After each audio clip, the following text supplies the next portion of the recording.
Hi everyone, Aiden here with etrailer.com. Today we're taking a look at the Kuat Sherpa 2.0 platform style bike rack on our 2023 Cadillac XT5. Now the Sherpa is a platform style bike rack holding the bike in these trays and primarily by our front tire up here using this wheel hook. That's going to mean zero frame contact, making it good for carbon frame and alternative frame bikes. With a 40-pound weight capacity, we do want to stay within that limit. Maybe not the best for e-bikes, but you can always check out the RockyMounts MonoRail. It's going to hold the bike pretty much the exact same way and give you a 60-pound weight capacity. And it's going to be very similar price-wise as well. Now, with this bike rack, we do have the ability to tilt it away. We've got a pedal right up here near the first bike that I can just pull, tilt down, and give us hatch access. So if we need to get something out of the back, we can, or if we want to sit back here to change our shoes before or after a ride, we can do that too. We've got all the room that we need to do that. It's a little close, but definitely doable. And it's nice that we don't have to unload the bike rack or take the whole bike rack out of the hitch completely to do so. I'll go ahead and tilt this back up into place. You'll hear it lock in. It's a pretty soft noise, but you can see that lever physically move and lock in place. Up top, we've got a point where we can lock our included cable lock to secure our bikes to the rack. And from here, I'll get the bike unloaded. We've got our secondary point of contact at the back. It's just a wheel strap holding it in this pivoting cradle. Just push that button, remove the strap, and then we can move on to the wheel hook, pushing that button, pushing the arm up and out. And then it's just a free, open, lift it up and off. I'll set this to the side. And it's really nice that we don't have a center mast or anything on this bike rack. There's really nothing to pivot around or move around. You just take the bike off pretty freely.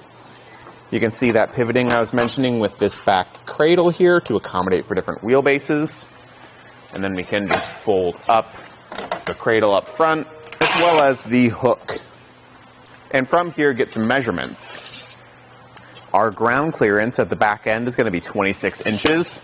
The hitch already sits pretty high up, but there is a significant rise in the shank, so I don't think ground clearance will be a concern here. Our overall distance added to the back here from the center point is going to be 29 inches, which isn't too bad.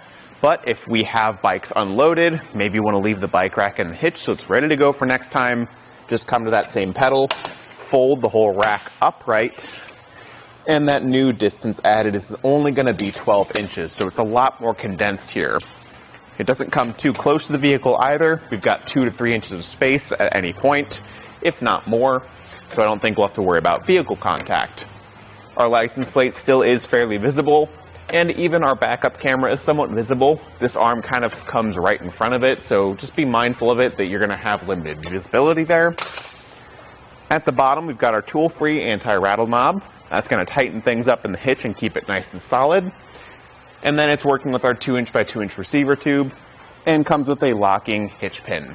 That lock is going to be key-like to the lock up top, so everything's under one system. You do have different color options with this. We've got the black one here today, but there's also gray and pearl. So if you want to color match this to your vehicle, you absolutely can. It's really up to you what's going to fit the best. And if you need something with a higher weight capacity for those e-bikes, check out the MonoRail like we mentioned before, but otherwise I think the Sherpa is going to be a great fit for your Cadillac here. Thanks for watching. This is our test course. Let's start with the slalom. This shows side-to-side action such as turning corners or evasive maneuvering.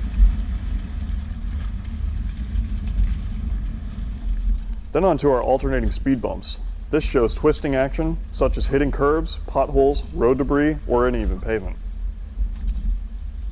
And last of all, the solid speed bumps.